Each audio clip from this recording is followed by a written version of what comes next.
The ships came from the deep black between stars. 12 different kinds of alien vessels, each one bigger than anything humans had ever built. They moved in perfect formation toward Earth, their hulls gleaming with strange metals that caught the light of distant suns. Commander Sarah Chen stood on the bridge of the UES Endeavour. Watching the screens showed dozens of alien ships entering the solar system. Her coffee had gone cold an hour ago, but she did not notice. This was the moment humanity had wondered about for centuries. First contact with alien life. The aliens called themselves the Zephyrian Hegemony. They spoke perfect English, which should have been the first warning sign. Their leader, a tall creature with blue skin and 4 arms, appeared on the main screen. His name was Overlord Kethver, and he smiled with too many teeth. "Greetings, primitive species of Salthri," Kethver said. His voice was smooth and cold. "We are the Zephyrian Hegemony. We have come to bring your world into our great alliance. You should feel honored." Sarah felt her jaw tighten. She had been in the military for 20 years. She knew when someone was talking down to her. "This is Commander Sarah Chen of the United Earth Space Command. Welcome to our solar system. We are pleased to meet you." Kethver's smile grew wider. "Your system now belongs to us. Your people will serve us. Your technology will become ours. Your planet will provide resources for our empire." This is not a discussion, this is an announcement. The bridge went quiet. Sarah could hear her own heartbeat in her ears. Round her the crew looked at their instruments, their faces tight with worry. "I think there has been a misunderstanding," Sarah said carefully. "We are willing to talk about trade and friendship. But Earth belongs to humanity. We are not interested in being conquered." Kethver laughed. It sounded like glass breaking. "You do not understand. We are not asking. We are telling. You will surrender now, or we will take your world by force. Your choice." Sarah looked at her tactical officer. Lieutenant Rodriguez shook his head slightly. The alien fleet had them completely outgunned. The Endeavour was just a science vessel with light weapons. Earth's military was strong, but these aliens had technology that was centuries ahead of anything humans had built. "We need time to discuss this with our government," Sarah said. "Give us 24 hours. You have 6 hours, Kethver said. Then we begin landing operations. Prepare your people for integration into our empire." The screen went black. Sarah turned to her communications officer. "Get me a direct line to Earth Command, Priority Alpha." "Already on it, Commander," the officer replied. "Admiral Morrison is waiting for your call." The call connected immediately. Admiral Morrison's weathered face appeared on the screen. Behind him, Sarah could see the chaos of the command center. People were running everywhere, screens were flashing, and she could hear dozens of voices talking at once. "Sarah, what is the situation up there?" Morrison asked. "They want us to surrender." "Sir? Complete surrender. They claim our entire solar system now belongs to them." Morrison was quiet for a moment. "What is your assessment of their military capabilities?" "Superior to ours in every way we can measure, sir. Their smallest ships are the size of our battleships. Their weapons are completely unknown to us. If they want to take Earth by force, I do not think we can stop them." "I see." Morrison rubbed his forehead. "Sarah, I am going to tell you something that is classified at the highest levels. We are not as helpless as we appear. Humanity has been preparing for this day for a very long time." Sarah felt a chill run down her spine. "What do you mean, sir?" "Project Damocles? Project Pandora? Project Ragnarok? For 50 years we have been building weapons and defenses that we hoped we would never need to use. Hidden shipyards in the asteroid belt. Secret bases on the outer planets. Weapons that violate every treaty we ever signed." The bridge crew was listening to every word. Sarah saw shock on their faces. She felt the same shock herself. "Sir, what are you saying?" "I am saying that we are not the peaceful science mission that these aliens think we are. Every human ship, every space station, every colony has been built with hidden military capabilities. We have been lying to ourselves for decades, telling ourselves we were explorers and scientists. But we always knew this day might come." Morrison's face was grim. "The hegemony has made a mistake." They think we are weak because we appear weak. They think we are primitive because our technology looks primitive. They have never fought a species that builds weapons designed to kill gods. Sarah felt something cold settle in her stomach. Are your orders, sir? You're to attend their diplomatic meeting? Take a full delegation. Make them think we are considering surrender. But Sarah, listen to me very carefully. If they harm any human diplomat, if they show any sign of betrayal, you are to activate Protocol 7. Protocol 7, sir. Total war authorization. Every human ship, every human base, every human colony switches to full military mode. We stop pretending to be peaceful. We show them what humanity really is when we fight for our survival. The screen went black again, but this time it was Morrison who ended the call. Sarah looked around the bridge. Her crew was staring at her with wide eyes. She could see fear there, but also something else. Determination, anger these aliens had. Come to their home and demanded surrender. They had threatened everything humanity had built. Commander. Lieutenant Rodriguez said quietly, "What is Protocol 7? Sarah stood up straight. She felt something change inside her, something that had been sleeping for her entire life. Protocol 7 is when we stop being nice, Lieutenant. When we stop following the rules, when we fight like humans have always fought, when someone threatens our family." She turned to face the main screen. "Send a message to the hegemony. Tell them we accept their invitation to diplomatic talks. Tell them we are prepared to discuss." "Terms, yes, Commander." Sarah looked out at the alien fleet. They were so confident, so sure of their power. They had no idea what they had just done. They had no idea that humanity had spent centuries preparing for exactly this moment. The war had not started yet, but it was coming. The diplomatic shuttle approached the massive hegemony command ship. Commander Sarah Chen sat with 5 other human delegates, all of them wearing their best-dressed uniforms. They looked peaceful and official. None of them were armed. According to the scanners, the aliens had insisted on that. What the scanners could not detect were the microscopic devices implanted under their skin. Devices that would send a signal across space if their heart rate stopped. Devices that would activate Protocol 7 automatically if the diplomats died. Dr. Marcus Webb, Earth's chief xenobiologist, sat across from Sarah. His hands were shaking slightly. "I still think we should try to make this work," he whispered. "Maybe they are not as bad as they seem." Sarah did not answer. She was watching the alien ship grow larger through the small window. It was beautiful in a terrible way. Black metal, covered in strange symbols that seemed to move when she was not looking directly at them. Weapons that looked like crystal flowers sprouting from the hole. Technology that humanity was centuries away from understanding. The shuttle docked with a soft thump. Air hissed as the pressure equalized.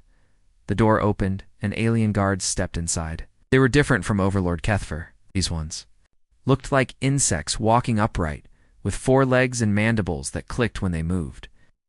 Their weapons were pointed at the humans, even though this was supposed to be a peaceful meeting. "You will come with us," one of the guards said. Voice sounded like metal scraping against stone. "Will not speak unless spoken to. Will show proper respect to your new masters."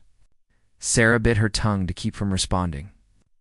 Around her, the other diplomats looked nervous. Dr. Webb's face had gone pale. Ambassador Harrison, an old man who had negotiated treaties for 40 years, was staring at the alien weapons with obvious fear. They were led through corridors that hurt to look at. The walls curved in ways that did not make sense. The gravity felt wrong, pulling in directions that changed as they walked. Lights flashed in patterns that made Sarah's eyes water. Everything about this ship was designed to make humans feel small and confused. The throne room was enormous. The ceiling disappeared into darkness above them. Dozens of different alien species stood around the edges of the room, all of them watching the humans with expressions that ranged from curiosity to contempt. In the center, on a throne made of what looked like living metal, sat Overlord Kethfer.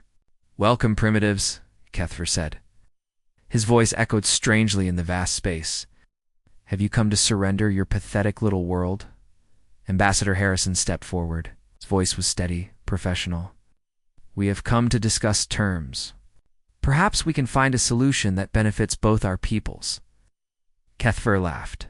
The sound was worse in person than it had been over the communication system. There are no terms to discuss. There is only surrender. We will hand over control of your planet, your people, and your resources. In return, we will allow most of your species to live as our servants? Most, Dr. Webb asked before he could stop himself. We will need to eliminate the troublemakers, Kethfer explained casually. The military leaders, the scientists, the politicians, anyone who might inspire resistance. Perhaps half of your population. The rest will be useful for labor. Sarah felt her heart rate increase. The device under her skin would be detecting that. If this got any worse, Protocol 7 would activate automatically whether she wanted it to or not. Ambassador Harrison tried again. Surely we can reach some other arrangement. Humanity has much to offer as partners rather than slaves. Partners? Kethfer stood up from his throne. He was even taller than he had appeared on the screen, nearly 3 meters high. You are insects. You barely understand space travel. Your weapons are primitive toys. Your entire civilization could not challenge a single one of our patrol ships. He walked down from the throne, his 4 arms moving in gestures that seemed threatening. Do you know how many species we have conquered? Thousands. Do you know how many of them thought they could negotiate with us? All of them. Do you know how many succeeded? The silence stretched out. Sarah could hear her own breathing loud in. The enormous room, none, Kethfer said softly. Because we do not negotiate with lesser species, we take what we want. We keep what is useful. We discard the rest. He reached out with one of his long arms and grabbed Ambassador Harrison by the throat. The old man's feet left the ground as Kethfer lifted him into the air. This is what happens to species that waste our time with talk of partnership and negotiation, Kethfer said. There was a wet snap. Ambassador Harrison went limp. Sarah's heart stopped for a moment, then began beating so fast that she thought it might burst. Around the room, the alien spectators made sounds that might have been applause. Dr. Webb was making small, choking noises. The other diplomats stood frozen in horror. Kethfer dropped the ambassador's body and turned to face the remaining humans. Now do you understand? Your choice is simple. Surrender immediately or watch your entire species die slowly. Sarah found her voice. It came out steady and cold, which surprised her. You have made a mistake? A mistake? Kethfer seemed amused. What mistake is that, insect? Killed a diplomat under a flag of truce. In human culture, that means something very specific. And what does it mean? Sarah looked directly into Kethfer's alien eyes.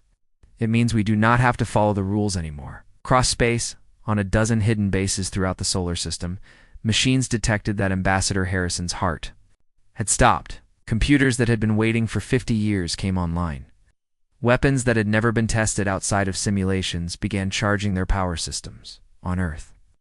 Admiral Morrison stood in the command center and watched the lights. On his tactical display changed from blue to red. Every human military installation in the solar system was now active. Hidden shipyards in the asteroid belt opened their doors. Secret bases on the moons of Jupiter revealed weapons that could crack planets. Protocol 7 is now active. Morrison announced to the room. His voice was calm, but his hands were shaking slightly. All units, this is Admiral Morrison. The negotiations have failed. The enemy has committed an act of war. You are now authorized to engage with full force. He paused, looking at the display showing the alien fleet near Earth. Hundreds of ships that thought they were dealing with a primitive species. Show them what humans do to those who threaten our family. Back on the alien command ship, Kethfer was still smiling. Your rules no longer matter, insect. You have no power here. You are right, Sarah said quietly. Our rules do not matter anymore. But you should have asked yourself why we had rules in the first place. Alarms began blaring throughout the alien ship. The aliens looked around in confusion as their instruments detected massive energy signatures appearing throughout the human solar system. Ships that had been invisible were suddenly very visible. Weapons that had been hidden were powering up. Kethver's smile disappeared. What is happening? Sarah smiled for the first time since arriving on the alien ship. It was not a nice smile. You are about to learn why humans spend so much effort controlling ourselves. You are about to find out what we are like when we stop being civilized. The war had begun. The first human warship that appeared was not what the aliens expected. It looked like a simple cargo hauler, the kind of ship that carried supplies between Earth's colonies. But when it opened fire, the weapons that emerged were unlike anything. In the galaxy, Kethver watched his tactical display in growing horror as more ships appeared throughout the solar system. They came from behind asteroids, from the dark side of moons, from empty space where his sensors had detected nothing. Hundreds of ships that had been invisible were suddenly very real. How many ships do they have? He demanded of his tactical officer. The officer, a spider-like creature with 8 arms working different controls, chittered nervously. The count keeps rising, Overlord. We detected 30 human vessels when we arrived. Now we count over 800. That is impossible. Our intelligence said they barely had space travel. Perhaps our intelligence was wrong, Overlord. On the alien command ship's bridge, Sarah watched the tactical display with satisfaction. The hegemony fleet was breaking formation, trying to respond to threats coming from every direction. They had been expecting to fight a few primitive ships. Instead, they were facing the accumulated military preparation of 50 years. Commander Chen, came Admiral Morrison's voice over the communication system. You and the remaining diplomats need to evacuate immediately. Well, we are about to show these aliens what total war looks like. Sarah looked at the alien guards who were still pointing weapons at the human diplomats. They seemed confused, constantly looking between their prisoners and their instruments that were screaming warnings about the human fleet.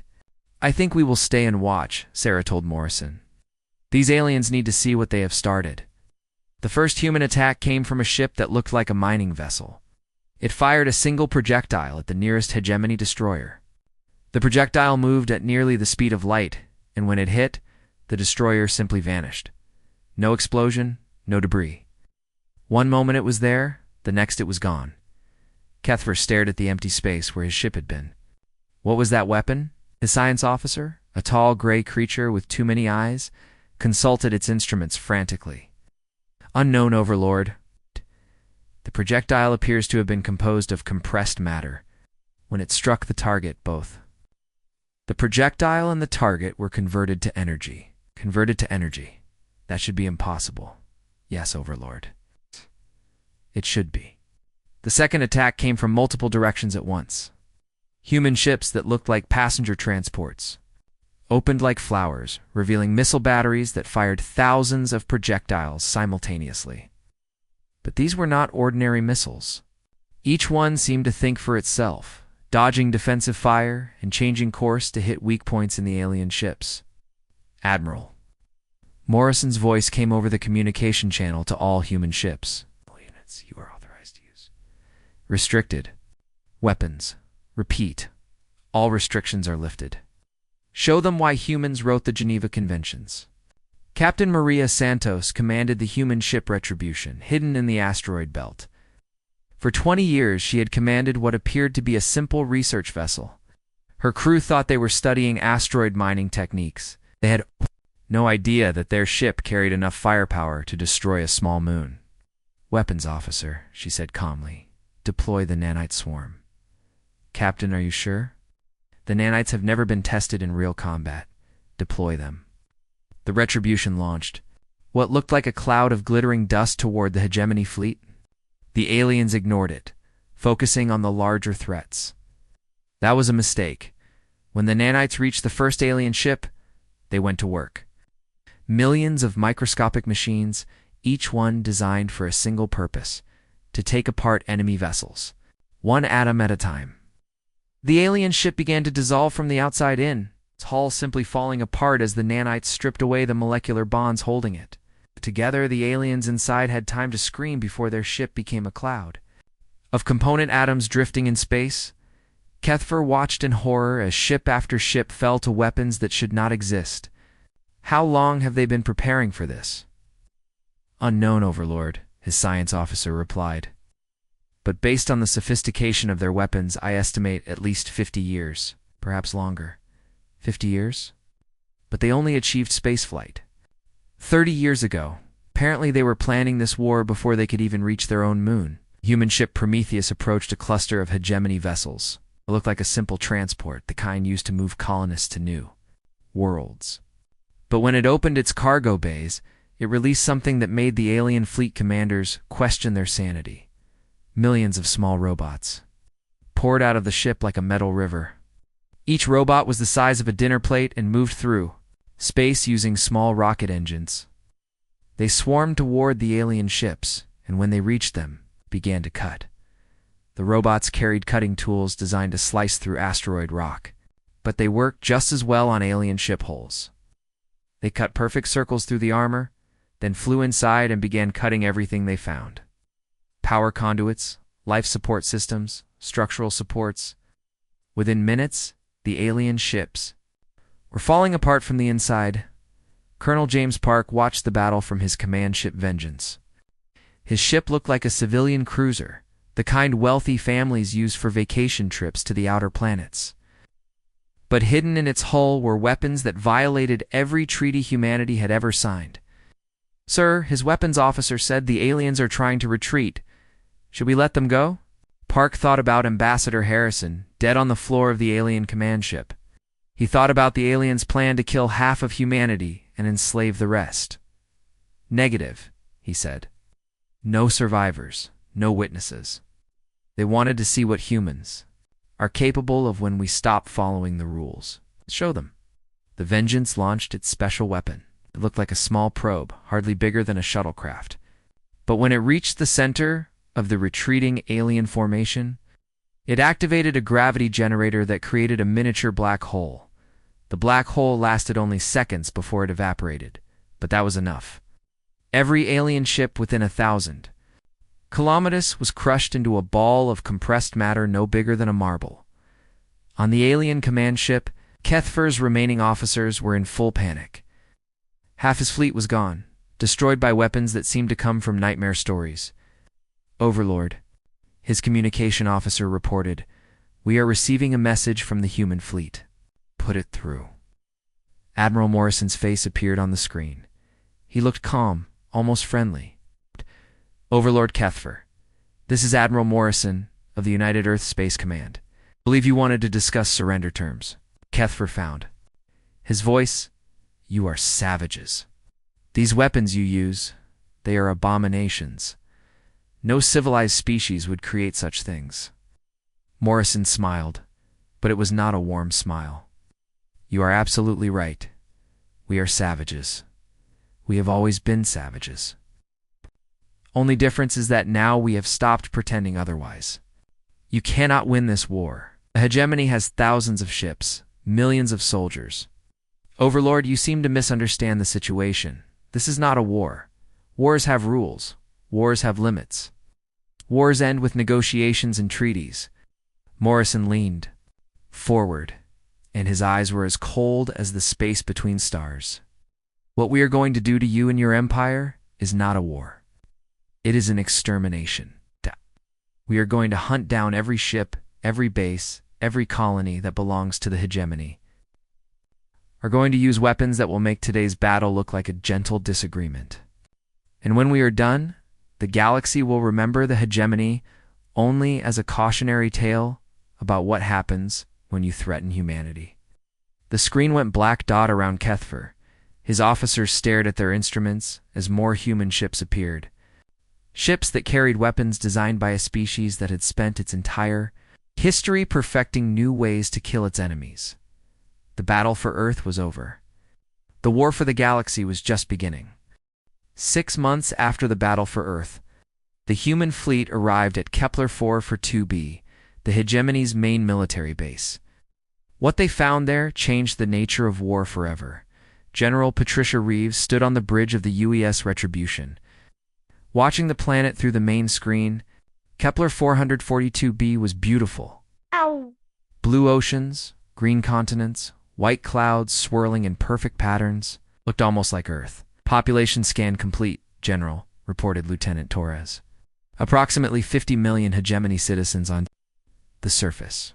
Mixed species, mostly civilians with some military installations. Any sign of the main fleet? Negative, ma'am. Intelligence was correct. Most of their ships are deployed to other systems. The planet has only basic orbital defenses. General Reeves nodded. The hegemony had made another mistake. They had scattered their forces, trying to protect dozens of worlds instead of concentrating their defense. They still thought this was a normal war, where humans would follow normal rules. Communications open a channel to the planet. The main screen shifted to show a Zephyrian commander. He had the same blue skin as Kethver, but his face showed fear. Instead of arrogance, word of what happened at Earth had spread throughout the galaxy. "This is Commander Veltar of the Kepler Defense Force," the alien said. "What do you want, humans?" "I am General Reeves of the United Earth Space Command. You have 30 minutes to evacuate all civilians from your planet. After that, anyone remaining will be considered a military target." Veltar's eyes widened. "Evacuate the entire planet? That is impossible. We have 50 million people here. We do not have enough ships." "Then you should have thought about that before your empire decided to threaten humanity. General, please." Most of these people "Had nothing to do with the attack on your diplomats. They are farmers, teachers, children. They are innocent." General Reeves looked at the alien commander for a long moment. She thought about Ambassador Harrison murdered during a peaceful meeting. She thought about the hegemony's plan to kill half of humanity and enslave the rest. "Commander Veltar, your empire declared war on humanity when you killed our diplomat. Your leaders announced their intention to commit genocide against our species. There are no innocent members of a genocidal empire. You cannot mean to kill an entire planet. I mean to do exactly that. You have 29 minutes remaining." The screen went black dot around the bridge. Reeves' officers worked at their stations with grim efficiency. They had all volunteered for this mission, knowing what it would require. Earth's military had not drafted anyone for this war. Every human ship was crewed by volunteers who understood exactly what they were being asked to do. General said, "Dr. Sarah Kim, the fleet's chief scientist, are you certain about this? Once we deploy the atmospheric processors, there will be no going back." "Doctor, what did your psychological analysis conclude about the hegemony species?" Dr. Kim consulted her tablet. "All 12 species show similar patterns. They view mercy as weakness. They respect only superior force. us. Every species they have conquered was first given a chance to surrender peacefully. Those that showed mercy were treated with increased cruelty. And your recommendation: complete destruction of their ability to wage war. Anything less will be seen as weakness and will encourage future attacks." General Reeves nodded. "Weapons officer, prepare the atmospheric processors." The atmospheric processors were humanity's answer to the problem of fortified planets. Instead of trying to fight through orbital defenses and land troops, humans had developed a way to make the entire planet uninhabitable. The processors would release engineered bacteria into the atmosphere. Bacteria would consume oxygen and replace it with methane and hydrogen sulfide within hours. The planet would become a toxic wasteland where no known form of life could survive. "Ma'am," the communications officer reported, "we are receiving evacuation ships from the planet. They appear to be trying to save as many civilians as possible." "How many ships?" "Maybe 200 vessels of various sizes. Estimate they can evacuate perhaps 2 million people." General Reeves did the math. 2 million out of 50 million. The rest would die when the atmosphere became poisonous. "Let them go," she ordered. Act. "Scan each ship for weapons and military personnel. Anyone in uniform stays on the planet." "Yes, ma'am." The evacuation continued for exactly 30 minutes. Then General Reeves gave the order that would echo throughout galactic history: deploy atmospheric processors. All of them. 50 small probes launched from the human fleet. They looked harmless, like weather satellites. But each one carried enough engineered bacteria to poison an entire continent. The probes spread out across the planet, entering the atmosphere at different points. The change began immediately. On the planet's surface, the sky started to turn green as the bacteria multiplied exponentially. The air began to smell of rotting eggs as hydrogen sulfide replaced oxygen. Plants began to wither and die as the chemical composition of the atmosphere shifted. Commander Velter's face appeared on the screen again. Behind him, Reeves could see chaos. Aliens running in panic, emergency sirens wailing, the sky visible through the windows turning an ominous green color. "You are monsters," Veltar said. His voice was filled with horror. "This is not war. This is mass murder." "No, Commander," General Reeves replied calmly. "Mass murder is what your empire planned to do to humanity. This is justice. The galaxy will never forgive you for this. Every civilized species will unite against you. Let them come. We will give them the same choice we gave you. Surrender immediately, or watch their worlds burn." The transmission ended as the planetary communication system failed. The bacteria had reached the power plants and were breaking down the organic components in the machinery Dr. Kim was monitoring. "The atmospheric readings?" "General, the process is accelerating faster than our models predicted. The entire atmosphere will be toxic within 6 hours instead of 12. "Understood. How long before all life on the planet is extinct?" "Hours, maximum. The bacteria will consume all available oxygen, then die off themselves when they run out of food. The planet will be uninhabitable for approximately 50 years. General Reeves watched the planet die through the main screen. The green tint. The atmosphere was spreading like a disease. Lightning storms raged across the continents as the chemical reactions in the sky became violent and unpredictable. "Ma'am," the communications officer said quietly, "we are receiving messages from across the galaxy. Other species are demanding to know what we are doing here. What are they saying? The Altarian Republic is calling it a crime against nature. The Centauri Federation says we have violated every law of civilized warfare. The Vegan Consortium is threatening to intervene militarily if we do not stop." General Reeves smiled grimly. Always. "Send the same message to all of them. Tell them that this is what happens to species that threaten humanity. Tell them that we have identified 47 hegemony worlds, and we will sterilize every single one of them. Tell them that any species that interferes will be added to our target list." "Yes, ma'am." The bridge fell silent, except for the hum of the ship's engines and the soft beeping of instruments. On the main screen, Kepler-4 for to be continued its transformation from a living world to a dead one. General Dr. Kim said softly, "Do you ever wonder if we have become the monsters we were fighting against?" General Reeves considered the question. She thought about the children on the planet below, gasping for breath as the air turned poisonous. She thought about the families torn apart as only a few could escape. She thought about the beautiful world that would be a wasteland for the next 50 years. Then she thought about Earth, about humanity's children who would grow up free because of what happened here today, about a galaxy that would never again dare to threaten the human species. "Doctor," she said finally, "monsters do not ask themselves that question. Monsters do not feel guilt about what they do. We are not monsters. We are humans protecting our family, and we will do whatever it takes to keep them safe."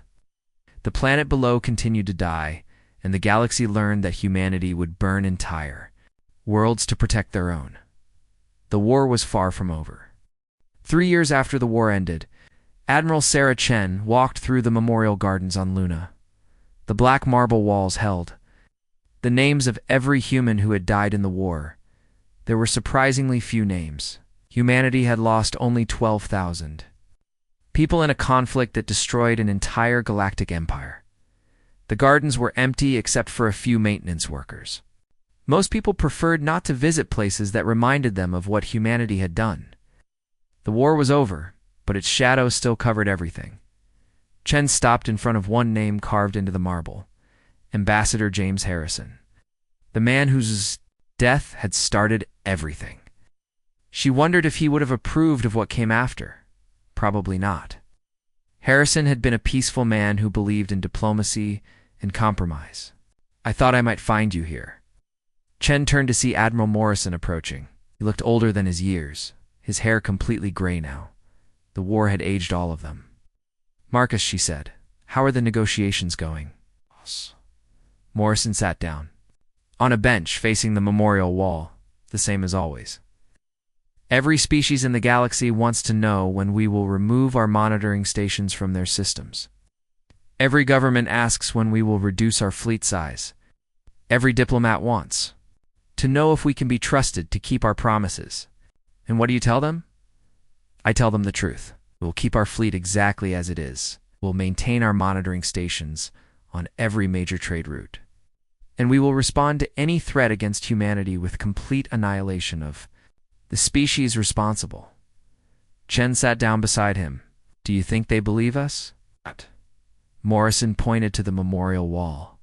Sarah, we killed 4 billion people in 18 months. We sterilized 47 planets. We hunted down every hegemony ship in the galaxy and destroyed them all. We made an example so thorough that 12 different species surrendered to us without firing a shot. He was quiet for a moment, watching the Earth rise over the lunar horizon. Oh, they believe us. That is the problem. The war had ended not with a great final battle, but with exhaustion. The hegemony had simply run out of ships, planets, and people. Their empire had been reduced to a few refugee camps scattered across neutral systems. The survivors lived on charity from other species, their children growing up learning human languages because no one dared refuse anything humanity requested. But the victory had come with a price that humanity was still paying. How many species have cut trade relations with us this month? Chen asked. 7. The Regalian Cooperative was the latest. They claim our products carry the smell of death. Nonsense, right? Their real problem is that we are more efficient than they are. Maybe they are afraid that if they become too dependent on human technology, we will use it as an excuse to invade them. Chen understood. Before the war, humanity had been an unknown quantity, a new species that seemed primitive and harmless. Now, they were the most feared civilization in the galaxy. Every species that met humans was polite, cooperative, and terrified. The irony was that the war had achieved exactly what humanity wanted. Earth was completely safe. No species would ever again consider attacking the human home system.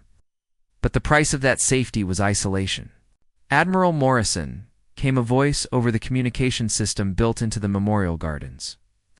Priority message from Earth Command. Morrison activated his personal communicator. Morrison here. We have a situation developing in the Vega system. The Altarian Republic has discovered what appears to be a hegemony survivor enclave. They are requesting permission to resettle the refugees. Morrison and Chen exchanged glances. The official policy was clear. No hegemony survivors were to be allowed to establish permanent settlements anywhere in the galaxy. The species that had threatened humanity was to be scattered and powerless forever. Denied, Morrison said. Inform the Altarians that if they proceed with the resettlement, we will consider it an act of support for a hostile government. Yes, sir. The communication ended. Chen shook her head. Marcus, these are children and elderly civilians. They pose no threat to anyone. I know. But if we allow one group to settle, others will try the same thing. Within a generation, they could rebuild their military strength. Is that what we have become? A species that sees children as future threats? Morrison stood up and walked to the memorial wall. He placed his hand against Ambassador Harrison's name. Sarah, do you remember what you said to Kethver on his command ship? You told him that humans had rules for a reason, that we worked hard to control ourselves, I remember. The problem is that once you remove those controls, once you show yourself what you are capable of, when you stop holding back, it becomes very difficult to put the controls back in place. Chen joined him at the wall. What do you mean? Before the war, humanity had never committed genocide. We had never sterilized an entire planet. We had never hunted a species to near extinction. We told ourselves we were different from the ancient tyrants and conquerors of our own history. Morrison turned to face her, and she saw something broken in his eyes. But we are not different, Sarah. When we felt threatened, we became exactly what our worst leaders had always been. We became monsters. And now that we know we can do it, how do we convince ourselves never to do it again? The galaxy fears us, Chen said quietly. Maybe that is enough. No, it is not enough. Fear without respect breeds resentment. Resentment breeds resistance, and resistance breeds war. We have not prevented future conflicts. We have just changed their nature. What are you saying? I am saying that we won the war, but we may have lost something more important. We have lost the ability to be trusted. Every species in the galaxy looks at us and sees the civilization that burns worlds when angry. They will never see us as anything else. Morrison walked back toward the transport that had brought them to the memorial. The hegemony wanted to conquer the galaxy through superior force. They failed because they underestimated humanity. But in defeating them, we have accomplished exactly what they set out to do. We now control the galaxy through superior force. Chen followed him. Is that necessarily a bad thing? Yes. Ask me in 100 years. When the current generation of alien leaders retires and new ones take their place. When species that did not live through our war begin to question why they should submit to human authority. When some young alien commander decides that humanity has grown soft and complacent. They reach the transport. Morrison paused before getting inside. The war we fought was brutal, Sarah. But the war our children might have to fight could be worse. Because next time, every species in the galaxy will know from the beginning exactly what humans are capable of. They will not underestimate us. They will prepare accordingly, and if they do, then humanity will face the same choice we faced 3 years ago, destroy them completely, or risk being destroyed ourselves. And each time we make that choice, we become a little less human, and a little more like the thing we originally set out to fight. The transport lifted off, carrying them back toward Earth. Below them, the memorial gardens stood empty, except for the names of the dead carved into black marble. The names of humans who had died in humanity's first interstellar war, but not its last. In the years that followed, children across the galaxy would learn the story of the human war. They would learn about the species that looked peaceful, but fought like demons when threatened. They would learn about the importance of never making humanity angry, but they would also learn something else. They would learn that if humanity could be destroyed, the galaxy would become a much more peaceful place, and some of them would grow up wondering if that might be worth the risk. The war was over. The peace had begun. Both were equally terrifying.